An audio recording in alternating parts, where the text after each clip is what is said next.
Olá, e hoje o nosso bate-papo é com o deputado federal Coronel Assis, eleito pela União Brasil para o seu primeiro mandato. Ex-comandante-geral da Polícia Militar, ele foi eleito ao obter 47.479 votos.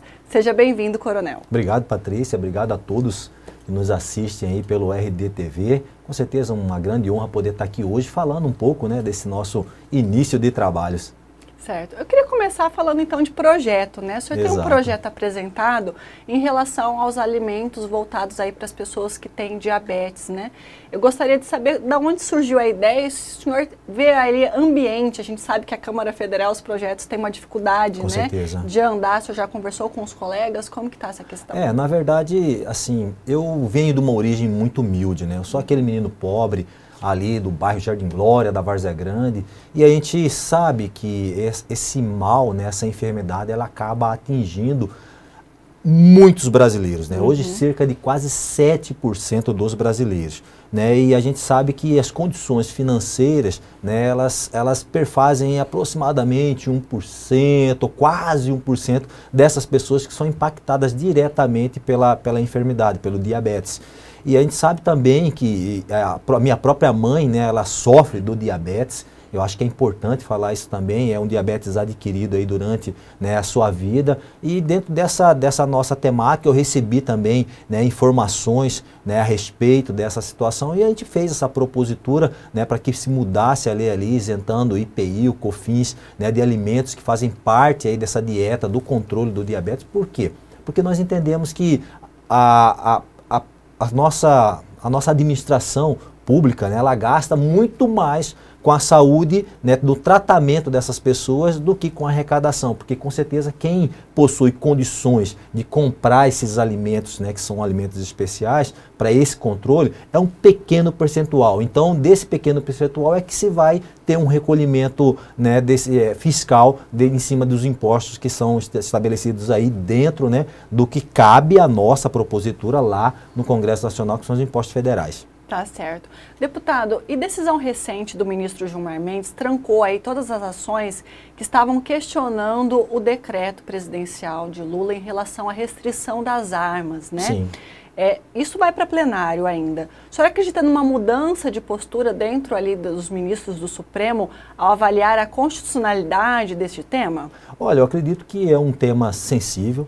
É um tema que nós estamos lutando lá no Congresso, mesmo porque entendemos que o decreto, em uma grande parte, ele fere, a lei do desarmamento, que é uma lei, então nós temos aí uma hierarquia de leis, tudo certinho aí, onde alguns pontos ali ele acaba ferindo, no sentido, por exemplo, vou citar só um aqui, nós temos dois órgãos que são responsáveis, pelo registro de arma de fogo, o Exército Brasileiro e a Polícia Federal. E aí, a partir do momento que você, através de um decreto, tira, dessas instituições e passa a exigir que sejam registradas também em outra instituição, como é o que está acontecendo, a gente entende que isso, é ilegal e que isso tem que ser sim questionado. Inclusive, nós, quando assumimos lá a cadeira, de deputado federal, uma das nossas primeiras ações foi justamente também entrar com um PDL, subscrever outras iniciativas que já estavam lá na Câmara também, no sentido de sustar os efeitos desse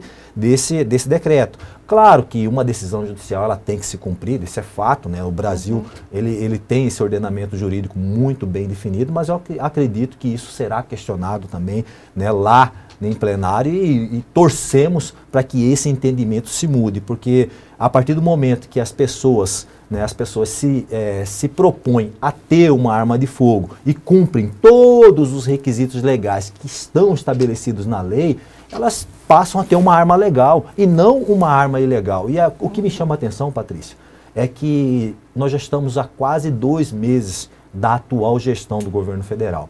E eu não consigo enxergar esse mesmo empenho por parte, do Ministério da Justiça no sentido de se buscar as armas dos criminosos. Hoje, por exemplo, aqui na nossa cidade, nós não sabemos o poderio bélico que as facções que atuam no estado do Mato Grosso possuem e têm a plena convicção que eles têm sim fuzis, que eles têm sim pistolas, que eles têm sim submetralhadoras, espingardas de combate, ou seja, um verdadeiro arsenal. E isso totalmente sem controle, né? Então eu fico muito preocupado, né? Porque será que é mais fácil você fiscalizar, controlar e retirar as armas que estão legalmente, né, registradas, que foram compradas, que você tem todo um controle, do que a arma do crime? Mas, deputado, há algumas investigações e apontamentos de que parte dessas armas, é lógico que não tudo, foi parar na mão aí de criminosos, né? Inclusive fuzis. No Rio de Janeiro já aconteceram algumas investigações. Acho que assim, eu não posso precisar esse dado para você, mas isso é uma grande falácia. Por quê? Porque o criminoso, uma vez alguém me perguntou, não, porque o crime ele estava pegando as pessoas e comprando arma. Falei, isso é ilógico, porque a partir do momento que eu sou criminoso, faço parte de uma organização criminosa, por que é que eu vou usar o seu nome para ligar a minha pessoa lá na frente? Não, eu vou aqui no Paraguai, vou nos países vizinhos aqui, compro essa arma e trago ilegalmente, como é o que acontece. Esses dias atrás mesmo aí, lá no Paraná, houve uma grande apreensão de pistolas, fuzis, e essas armas são as armas que servem, né, o crime organizado, né, enfim. Eu tenho plena convicção que que as armas devidamente registradas, elas, dentro do arcabouço criminal que hoje o Estado brasileiro tem, né, dos registros, o índice é quase ínfimo, né, de crimes praticados com essas armas. E como o senhor bem mencionou, o senhor e outros deputados apresentaram, então, aí esses projetos tentando também sustar o decreto presidencial. Com essa decisão, é um balde de água fria ou o senhor acha que isso ainda vai caminhar dentro da Câmara?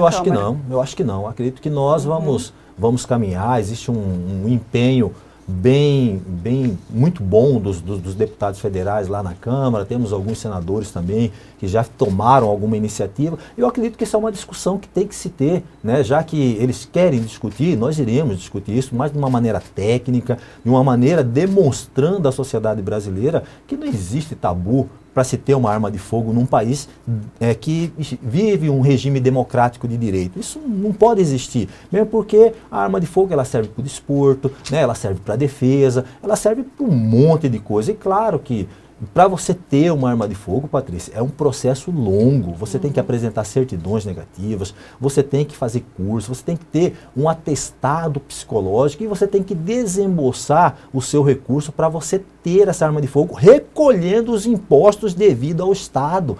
Diferente do crime, onde o camarada pega uma arma, né, qual seja ela, e vai cometer os crimes que vão cometer, né? E assim, eu fico muito preocupado com o tamanho que essa discussão está tomando, porque isso, né, você discute aqui uma coisa que é legal, que está registrada, que está bonitinho, que está organizado, enquanto que no crime organizado a gente abre, né, as redes sociais, os jornais da vida, e você vê, né, criminosos, né, ostentando fuzis, né, armas que são utilizadas para guerra, né, e assim, não só isso, baterias antiaéreas atirando contra aeronaves das forças de segurança, né? Então é uma discussão que ela tem que ser um pouco mais ampla. E nesse sentido de uma discussão ampla, talvez um projeto de lei dentro da Câmara Federal e no Senado para discutir essa questão, porque assim, foi via decreto presidencial do Bolsonaro que, né, se ampliou aí o acesso, agora via decreto se restringe. E na sua opinião também gostaria de saber se não deveria ser discutido algumas medidas um pouco mais restritivas, no sentido assim, a gente vê alguns episódios, como por exemplo em São Paulo, um advogado que tinha porte, que era CAC, entrou numa sala de ressonância magnética, que não deveria estar com a arma, e acabou sendo vítima da própria arma que ele estava portando. Às vezes acontecem situações de uso disso para feminicídios, enfim, ou então até briga de trânsito, né? A pessoa perde a cabeça e acaba atirando.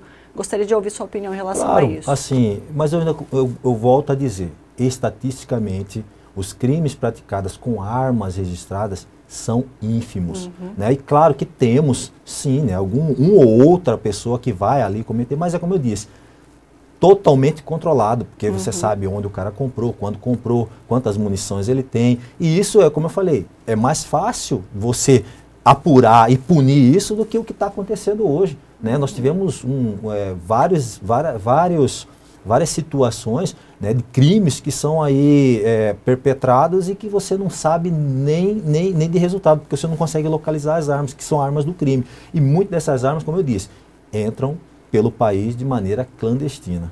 Certo.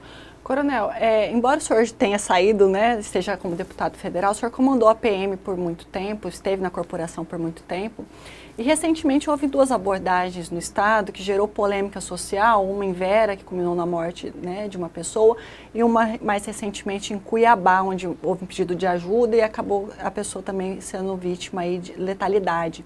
Queria saber a sua opinião em relação a essa questão.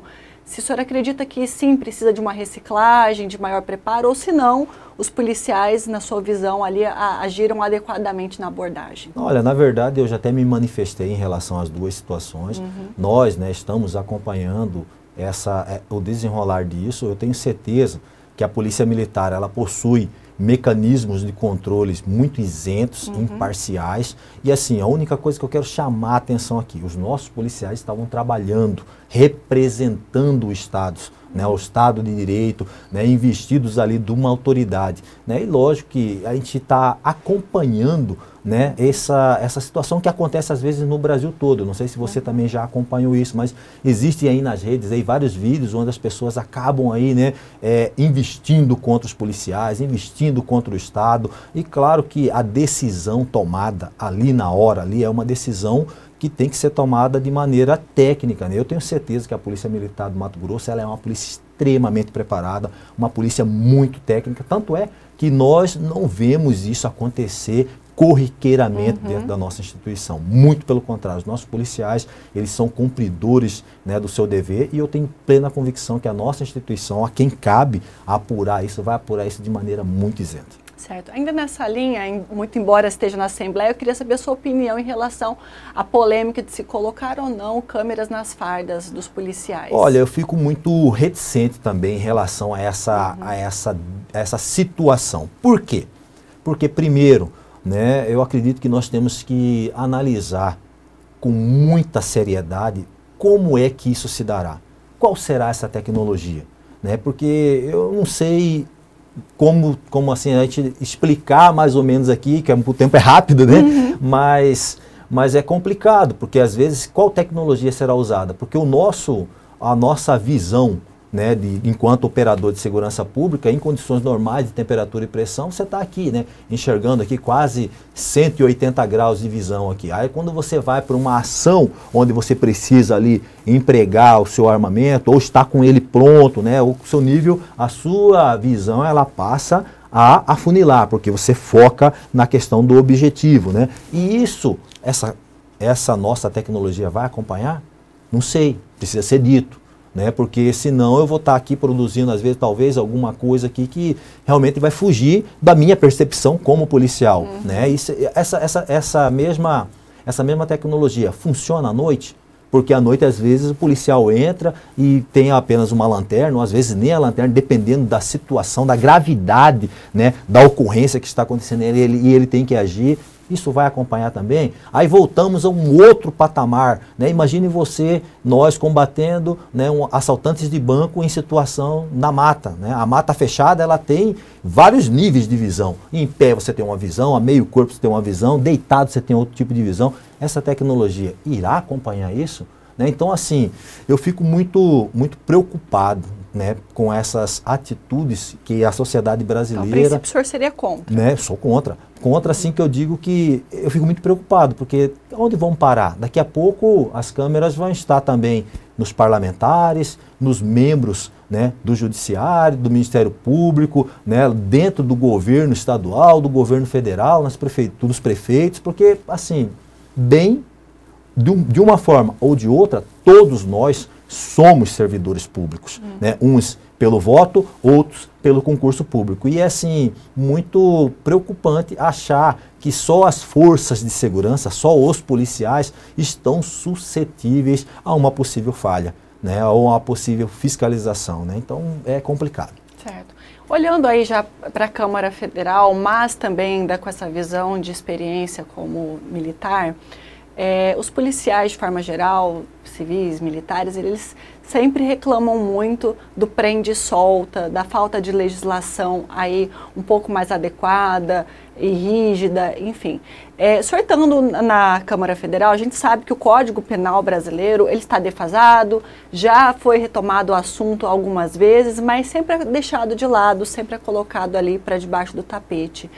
O senhor planeja aí tentar levantar essa discussão, tentar uma reformulação, uma adequação do Código Penal brasileiro? Ah, com certeza, né?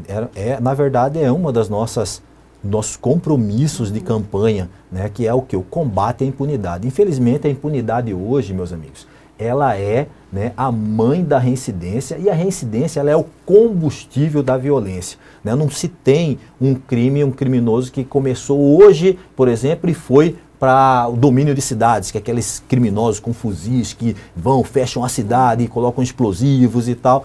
Ninguém começa assim. Ele começa num crime que vai crescendo dentro da criminalidade por conta da impunidade e, em consequência, da reincidência criminal. Eu acredito que realmente o Estado brasileiro ele precisa rever alguns conceitos, né, do direito penal, do direito processual penal. Né? Inclusive, eu fiz uma propositura para que nós retomássemos, né, o grupo de trabalho que estava trabalhando em cima do novo Código de Processo Penal, e com o fim da legislatura ele acaba sendo arquivado ali, e nós pedimos, né, fomos até o primeiro deputado federal a fazer essa propositura ao presidente da mesa, no sentido de nós retomarmos essa discussão desses trabalhos. Eu acho importantíssimo que um processo penal forte também passa para que nós possamos combater a impunidade. E a gente vai sim fazer essa propositura também, no sentido de estarmos aí, se não revisando todo o código em partes, né? Eu entendo que a questão de termos aí muitos benefícios, progressões de pena, acaba que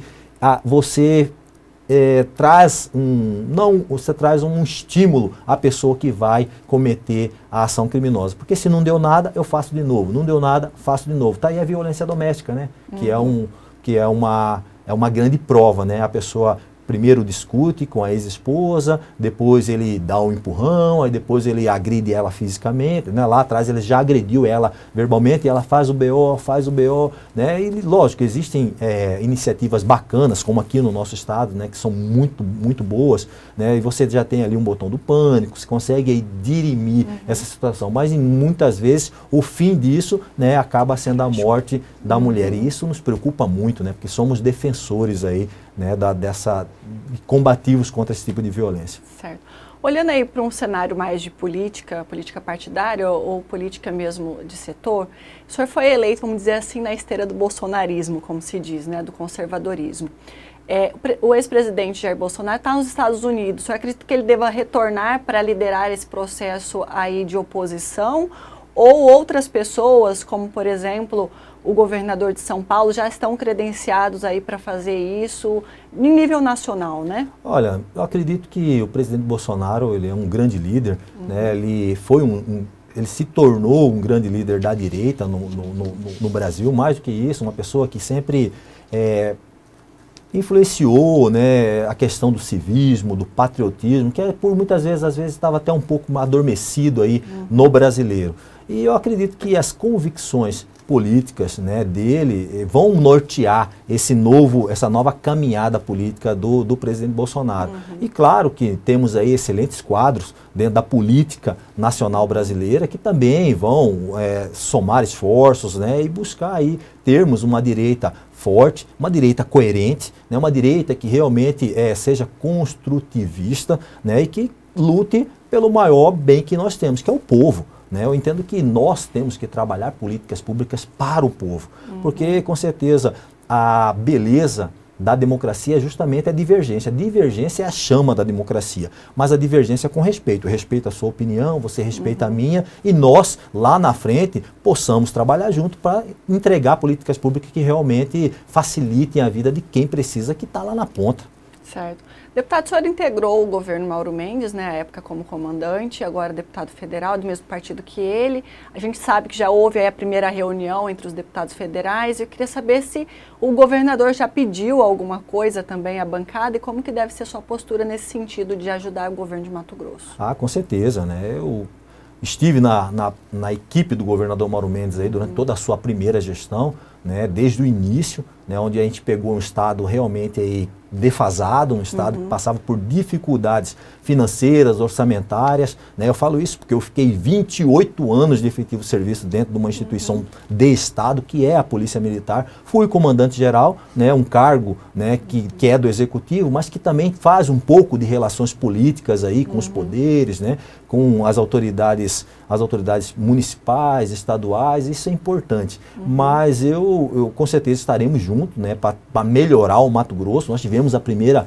reunião da bancada, tivemos pautas muito importantes, né, pautas principalmente no que diz respeito à questão da infraestrutura, né, viária, ferroviária, enfim, né, do nosso estado, para que o nosso estado possa, assim, avançar num patamar de competitividade, principalmente dos produtos, né, que nós temos aqui no nosso estado, que são as nossas commodities agrícolas, e que, com certeza, se conseguirmos aí pautar algumas prioridades que foram elencadas lá, nós teremos aí um Mato Grosso um pouco diferente do que nós já estamos pegando aí. Certo.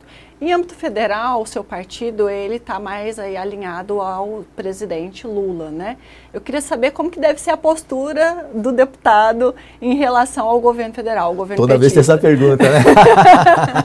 Não, pessoal, veja bem, o nosso partido, né, ele tem aí 3 pastas no governo Lula, né, e a reunião, que nós fizemos uma reunião da bancada do nosso partido, né, e a orientação, né, que nós temos da nossa liderança, uma orientação muito coerente, né, de uma posição de independência, né, nossa, dos deputados federais ali, dos senadores, no sentido de trabalharmos aí em prol do povo. Né? Então, com certeza, o Coronel Assis ele faz uma oposição, sim, ao governo Lula, mas, como eu disse, uma oposição coerente, uma oposição firme e uma oposição que realmente vai construir algo para o povo. Né? Não uma oposição por oposição ou votar contra tudo e contra todos, como era feito, e esse não é o papel do nosso partido, é o papel, às vezes, de outros partidos que já o fizeram durante toda a sua vida política. Certo. Os analistas políticos que observam a composição da Câmara Federal entendem que é uma Câmara mais conservadora, né? O senhor é evangélico também. Gostaria de saber se entre as conversas com os colegas tem algum tema que vocês pretendem levar, tentar fazer caminhar dentro do Congresso, aproveitando esse perfil, né? E se entende que é isso mesmo, que é um Congresso ali, uma Câmara Federal mais conservadora. Sim, na verdade, o pouco tempo de experiência ainda, né, ela não nos deixa ter assim, uma leitura muito clara do que é, mas assim, a leitura que se tem é que nós temos uma Câmara muito heterogênea, né, em que algumas pautas elas acabam se convergendo. Né? Então eu já estou inscrito na Frente Parlamentar da Agricultura, né, na Frente Parlamentar Evangélica e na Frente Parlamentar, né, da Segurança Pública. Então, assim, são frentes parlamentares que têm uma boa representatividade de deputados federais e que com certeza acabarão, né, estando e caminhando junto em algumas pautas que vão ser afeitas, né, às 3 frentes aí. Então, acredito que vai ser uma força considerável dentro da casa e nós estaremos juntos para somar esforços e trabalhar aí em prol do povo brasileiro, do povo mato-grossense, lógico, que foi o povo que me elegeu aí com essa quantidade de votos. Tá certo, deputado. Nossa entrevista está chegando ao fim. Eu gostaria de saber se o senhor tem algum projeto, ou alguma mensagem, enfim, que o senhor gostaria de falar para os nossos telespectadores que ficou de fora das perguntas. Não, eu acredito que não. Nós abordamos tudo aqui, né, dentro da nossa entrevista aqui e mais do que isso, né, eu quero firmar novamente o compromisso de estarmos juntos, né, do povo mato-grossense, do povo brasileiro lá na Câmara Federal, defendendo essas pautas, né? Eu entendo que são pautas importantes, né? Nós temos que fazer com que o Brasil realmente avance e eu estarei lá representando aí a nossa Várzea Grande, a nossa Baixada Cuiabana, o nosso estado do Mato Grosso, no sentido de termos aí um congresso forte, né? um congresso onde o cidadão possa olhar e possa contar, né, com o Poder Legislativo Federal. Obrigada, deputado, pela presença. Seja sempre bem-vindo nos nossos estúdios. Muito obrigado você pelo espaço. Um abraço a todos os nossos telespectadores do RDTV. E você acompanhou então a entrevista com o deputado federal Coronel Assis, que tratou sobre vários temas relacionados a projetos na Câmara Federal, a polêmica relativa aí ao desarmamento ou não da população, entre outros temas relacionados, por exemplo, à articulação política junto ao governo do estado para ajudar aqui em Mato Grosso. Você assiste esta e outras entrevistas no portal RD News. Curta, compartilhe e até a próxima.